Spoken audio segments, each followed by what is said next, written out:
Recently நம்ம team கூட பேசிட்டு இருந்தப்போ இந்த பால்வாடி பிளே ஸ்கூல் ஏன் ஸ்கூல் கிளாஸ் ரூம்ஸில் கூட சிசிடிவி வைக்கிறத பற்றி டிஸ்கஸ் பண்ணிட்டு இருந்தோம்.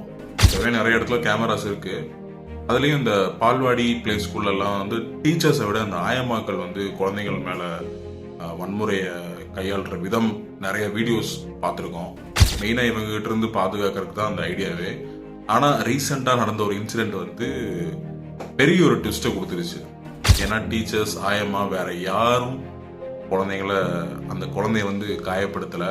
ஒரு குழந்தையே அதே வயசுல இருக்கிற ஒரு குழந்தைய வந்து இந்த குழந்தைய வந்து டார்ச்சர் பண்ணியிருக்கு, பல தடவை அடிச்சிருக்கு, நிறைய வாட்டி கடிச்சிருக்கு.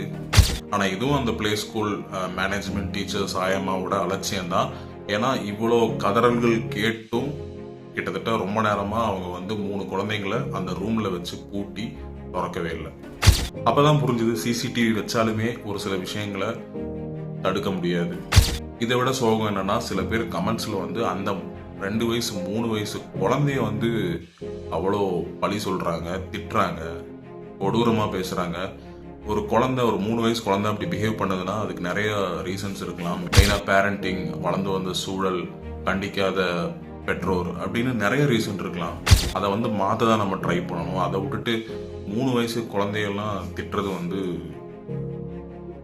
உண்மையாகவே பண்ணக்கூடாதுன்னு நினைக்கிறேன். இதை பற்றி உங்கள் கமெண்ட் சொல்லுங்கள். வீடியோ பிடிச்சா ஃபாலோ பண்ணுங்கள்.